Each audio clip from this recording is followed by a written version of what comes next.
giant orange records. So I just got back from the Orlando record show, and somehow I walked away both excited and slightly disappointed. Not because there wasn't great stuff, there was almost too much. Record shows aren't really about finding everything, they're about choosing wisely. I went in with a short list of about 30 records, and I only found 4 of those. I bought 2, and the other 2 were grossly overpriced. That was the disappointing part. But after one pass through the show, I went back to the car, regrouped, had some coffee, then walked back in with no agenda.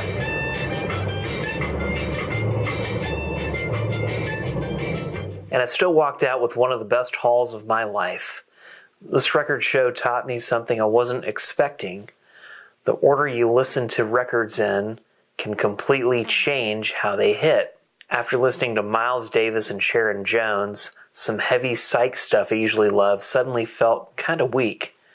And some of the most unassuming records ended up being the best ones that I brought home. The Plan. Well, like I said, I went in with a list for once, and 2 of the 4 things on my list, well, I found them. This is the Dukes of Stratosphere, the Wow 1 UK pressing, and this album means a lot to me personally because I used to play in a band with an awesome guitarist named Shecky, and he played lead and sang the lead vocal on our cover of My Love Explodes. He even did the little Woody Allen bit at the end.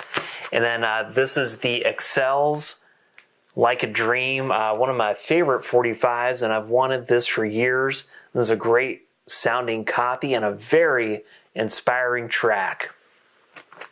The Overwhelm. At a certain point, your brain just switches from intentional to impulse. The size of the show. There's just too many records.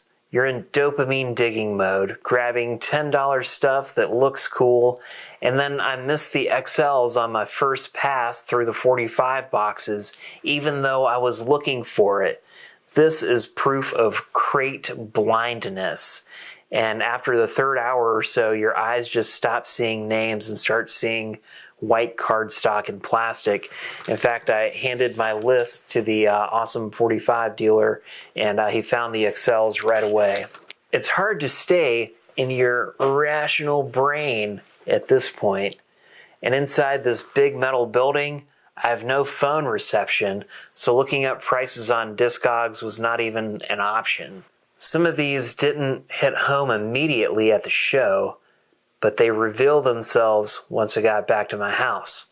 After living with these records for a few nights, I realized I had way more wins than I thought. Miles Davis, Roundabout Midnight. This is the 6i Mono First Press. It starts off slow, but builds into something heavy without explaining itself. This is my best score of the show, and this pressing absolutely smokes the bootleg copy that I had for years. I played this 3 times in 2 days, and it gets better with every listen.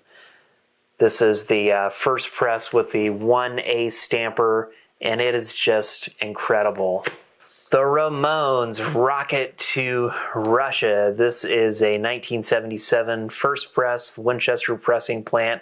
This thing is loud, punchy, and has a ton of detail that I never noticed before, like sleigh bells and these little percussion things going on. This is probably tied with the Ramones' debut as my favorite Ramones album, and probably my favorite punk albums. Dust from 1971. There was this drummer named Mark Bell. Before he was Marky Ramone, he was kind of obsessed with Hendrix, Sabbath, and Cream, and that's kind of what this record sounds like, but with a little bit more New York snap. And their bassist, Kenny Aronson, had these bass lines that are almost like lead lines that fill in these little gaps. And he played pedal steel overdubs all over this album that makes it feel like it has some metallic bite and keeps it from turning into sludge. It's heavy without being muddy. Sharon Jones and the Dap Kings. I learned the hard way. This one hits heavy because it deals with real life. real struggle, real emotion. And the band plays tighter than most obscure psych bands ever could. And it's cheap. A lot of rare psych records are cool artifacts, but they cost like a month's rent. And this thing just feels like a lived-in experience on wax. And I got some awesome 45s. This is an original UK pressing of Pink Floyd's See Emily Play. I got some awesome Motown 45s from the Four Tops. Reach Out, one of my favorite songs. Seven Rooms of Gloom, and Walk Away Renee. And then, this is a good one. The Temptations with A Lot of Soul from 1967. So one of the biggest lessons I learned from this haul is that visually something can look rough. There's feelable marks. There was mold and dust on this thing. It's a copy that you might normally pass up. But when I dropped the needle after a trip through the spin clean, this was an A+ listening experience. I've owned cleaner looking copies of this album that sounded way worse due to groove wear, but the groove walls are intact on this pressing or this copy, and the music just explodes. The bass is huge, the guitar just cuts through the mix, the vocals make their presence known, and this is a visual VG, but it doesn't mean it's a bad record. And sometimes the ugly ones are the magical ones. This is a mono pressing with the Gordy and the Grooves thing. Everything feels immediate. It's sort of like stepping in a Detroit studio in 1967. And I've spun a lot of Motown. This is probably my favorite Temptations record, and this might even be my favorite Motown record. Some of the other ones were Archie Bell and the Drells' Tighten Up. I was familiar with the title track, but the entire album is solid. This is one called US 69, Yesterday's Folks.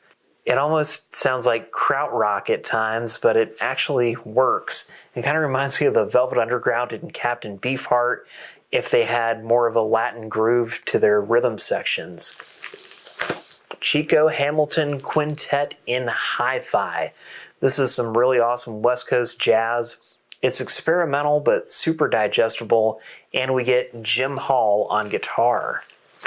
This is Jimmy Smith, The Sermon, a 1980s reissue.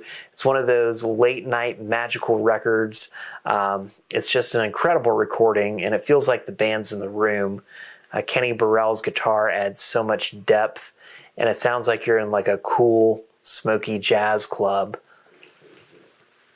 And it comes with this little poster too.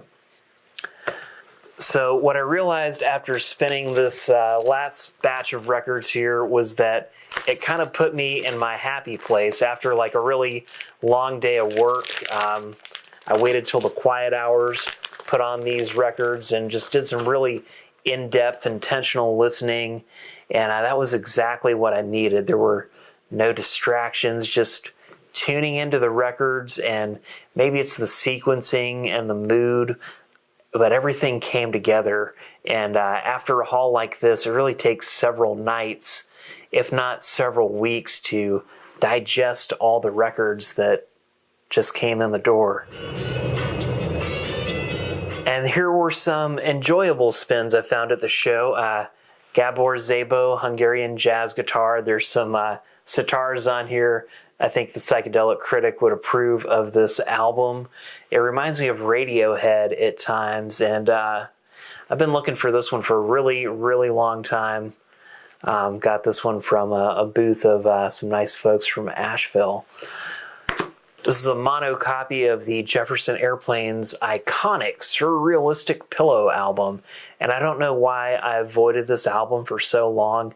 It's got some really cool, like, psychedelic folk stuff, and it gets a little surfy at times. There's plenty of reverb to go around, and I've heard that the mono pressings are the way to go. This is a 1967 Rockaway mono pressing, and yeah, it's really enjoyable. There's a track towards the end of side one called Today that one really kind of made my head explode.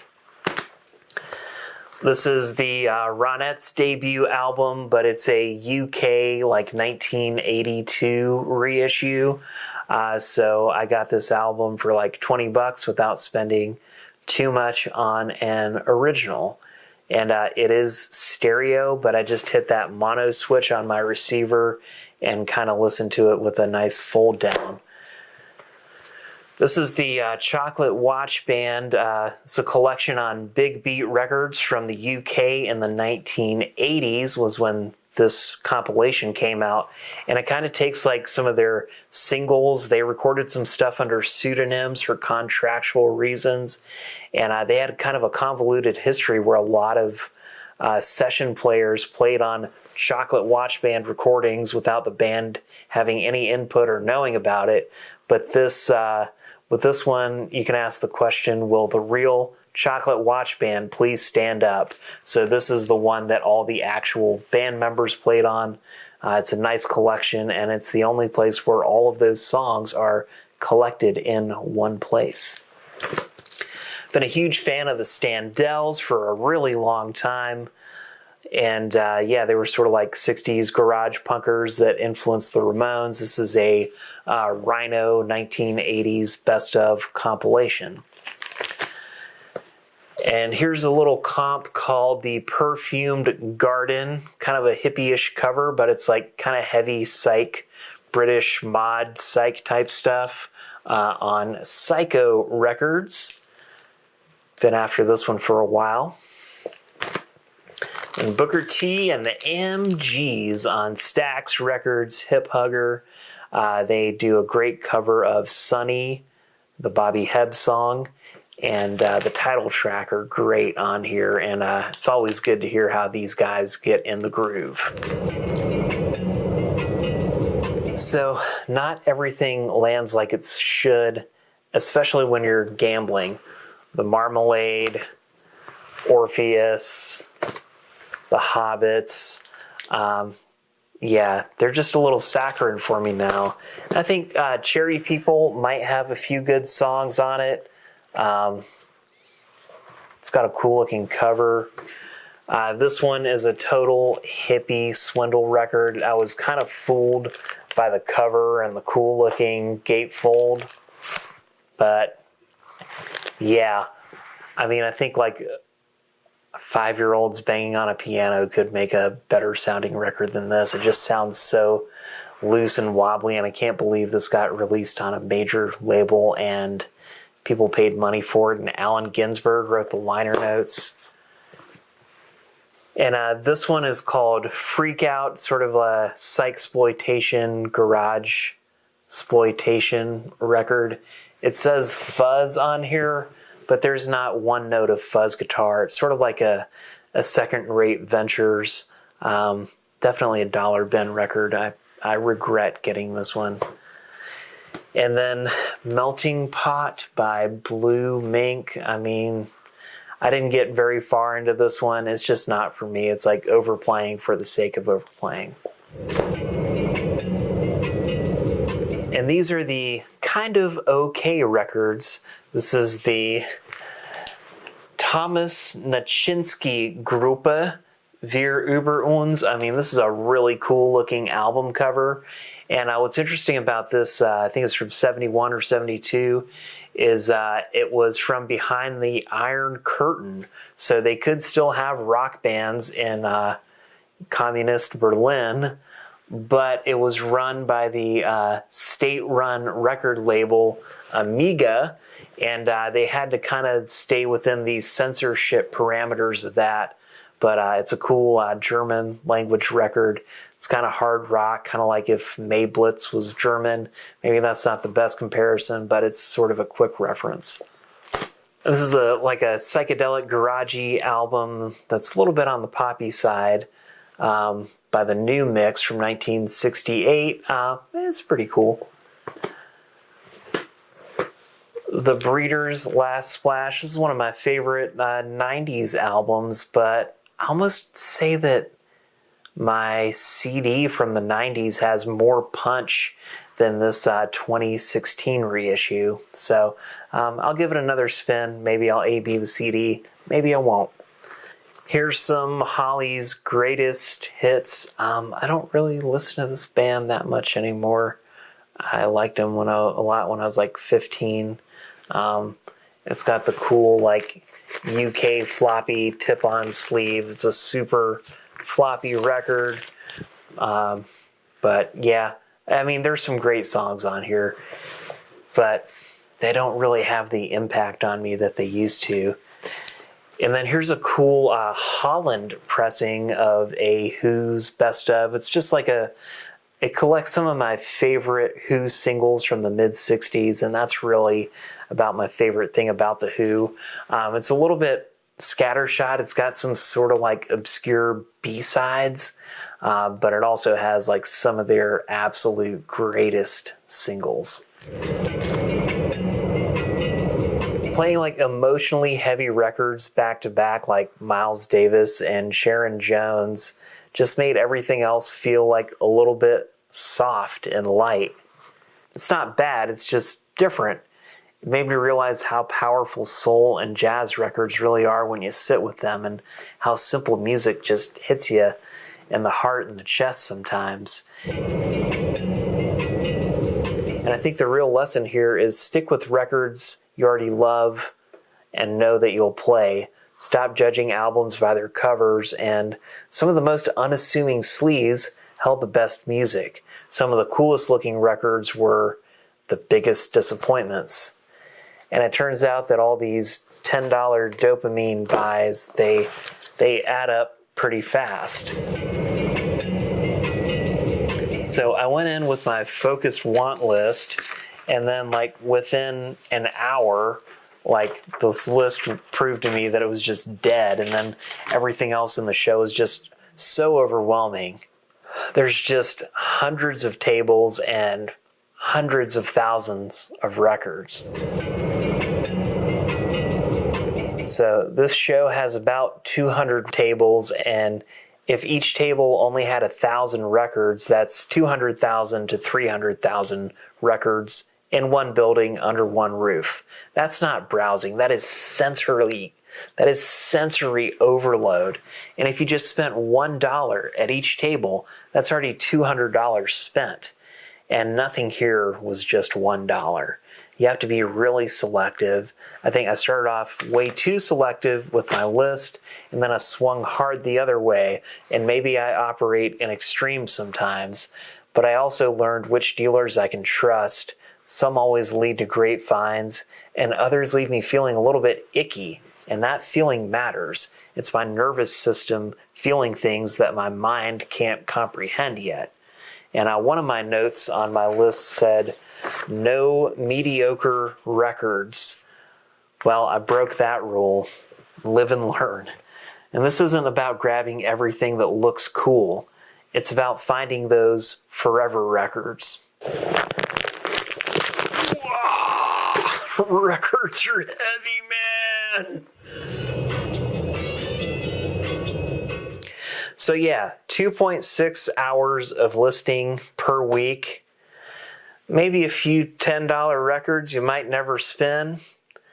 The point is to collect slower, listen deeper. Buy what actually moves you. I had a plan. The plan died.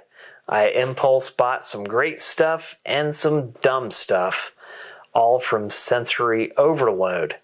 This is only my second big record show since I've really started paying attention to the details. Next time, it'll be even better. It always is. I've experienced a lot of joy from my top finds and some remorse from the records that I gambled on. I guess that's the casino mentality taking over. The big takeaway is this: only gamble on unknown records if they're cheap. Only spend real money on the proven ones. I think I'm going to go spin that Miles Davis record a few more times. Tonight and for the rest of my life. Remember to enjoy the journey and maybe get away from those screens and put on your favorite records as soon as you're able. Yeah, baby, that's some good stuff there. That Miles Davis.